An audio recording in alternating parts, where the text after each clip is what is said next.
challenge. There's so much to think about when it comes to transitioning your whole sleep routine. Suzanne Dimma is here, designer extraordinaire.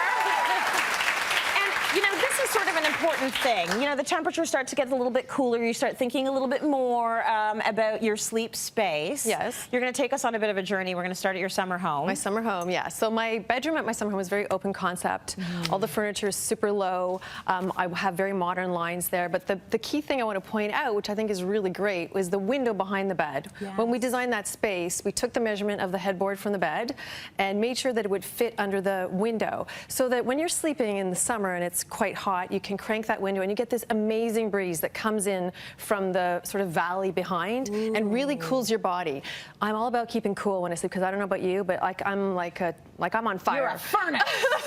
Yes, I understand. It's that time of my life. Yes. So I want to keep cool. A lot of our viewers are there with you. I know, so I know. we understand the internal engine of the heat. internal engine. Okay, so that's at the summer home. And your city home. City home. A little different? It's different. I mean, what's interesting is that it's actually the same bed that I have at the summer house that I have in the city. It's just that the one up north has a slipcover on it, and this one I just layered tons of pillows on it. So it's still really low, but all that paneling on the walls. What I wanted to point out in that room is, again, the window. I still put the bed behind the window for the exact same reason. But the lighting. So we have a big fixture up ahead. I didn't center it right over the bed.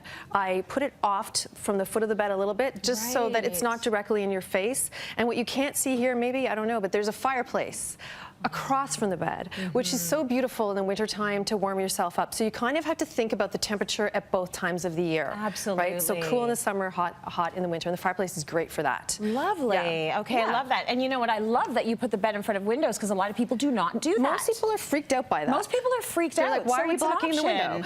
Right, but it's not blocked. It's not blocked, and we have a low bed. That's the key. So the other thing you have to think about, of course, is your sheets and your bedding, right? And so I think people get really overwhelmed by things like thread count. It's confusing. It's very confusing, and really all you need to know is that thread count refers to the number of threads that are in a weave of 1 square inch of fabric.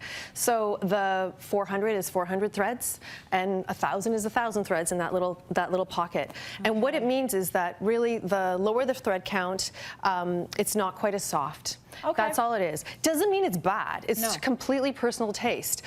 This is called percale, and this is called sateen. You can't really see the difference, but if you feel it, you can see how soft it is. Yes. It's really just personal choice. I never go below 200 thread count, because then it starts to feel really itchy on your skin.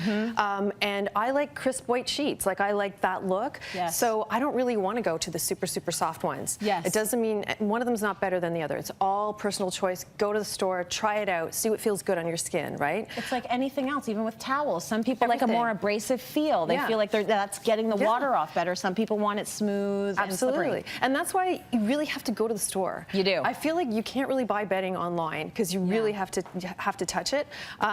Linen. I want to talk about linen, because it's hugely trendy right now, right? Like, we've been seeing tons of this sort of soft, rumpled linen. We love it because it's relaxed. You don't have to iron it, so it's really about easy living. It's a little itchier. It is a little itchier, but if you wash it, it gets softer over time. So just keep washing it. These ones are actually pre-washed, so they come a little bit softer. Nice. And then my thing is, I use a sheet that is of the cotton in like a 400 or 800 thread count, and put that between your body and the linen duvet cover, for instance. Right. So you get the best of both worlds, right? Yeah. Oh, I like that combo. Yeah. And then it's about how you make your bed, right? So in the winter time, I like to put the duvet, like you saw in the photo, right up with the sheet folded over, and then maybe have a great throw at the foot of the bed. Like, this one's like a knitted one. It's really beautiful, just for coziness. So if you get cold in the night, you just pull it up and you wrap up in it. Yes. In the summer, so you take the duvet, put it at the foot of your bed, fold it in thirds, European style. You'll see that all over the place in the hotels in Europe. Keep that at the foot of the bed, and opt instead for sort of a thin coverlet like this one. So you see how it's kind of quilted? Yeah. And the trick is that you can kick it off. It's lightweight. If you get really hot like I do, you can just throw it off, right? There's other things too. This is called a down blanket, which kind of looks like a duvet, but it's thinner. It looks nice and thin. And you can make your bed with that instead. Okay. This is another version where it's just a thin blanket, but it's got a little bit of, it's almost like a flannel quality to it, even though it's cotton. Right. So that adds some warmth. You can use use this piece in the summer and the winter because it will go both ways. The point to all of these pieces is you're supposed to make your bed. Yeah, you're supposed to make your bed. You have to make your bed. Some people don't make the bed. I couldn't leave I make my bed, my husband's still in it. Like the bed has to be made before I leave. You're so cute. Some I people actually are left okay a note with it. today on the kitchen counter saying, please make the bed when you get up. I seriously did it. So I'm with you. The other thing you have to think about is your actual duvet. So there's different kinds of duvets. This one is called a silk duvet. It's super thin. So it's great for summer because it's not poofy and heavy. Right. The silk is actually lighter weight, and I love this for summertime. This is actually also a summer duvet, like a classic summer duvet. And then I don't have it, unfortunately, but the winter duvets are just a little bit poofier. Yep. But I think you can use the summer duvets all year round, especially if you're like me and you're on fire. Absolutely. 100%. Get the one that works for you. Get the one that works for you. So I want to talk about body pillows. Do you remember like years ago people talked about body pillows all the time? Yes. And the whole thing was to have this thing in your bed, which was like having a partner, or if your partner's away, it's like, I can hug my pillow. Well, so people went nuts over them. They're kind of weird. So instead, this is mine actually. You saw it in the room. I had this made. It's a beautiful decorative pillow with velvet. How gorgeous this is. And so instead of having this weird thing that you have to store somewhere, this one I just put on the bed in the day when it's actually made. And so it's pretty, but it still acts like a body pillow. Decorative.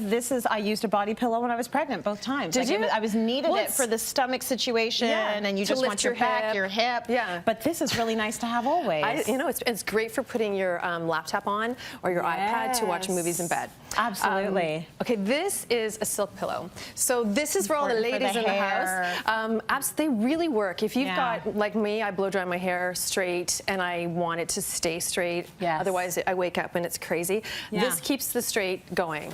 So it's good for your hair. Very good for your hair. Yes. Limits breakage. It does, right? And then we have a few things at the front here. I'm all about the lavender. If you know, like lavender has actually been proven to make you sleep really, really well and with ease. Calming. It's calming. So these are all lavender products. I believe that you should wash all your bedding in a lavender wash like you have there.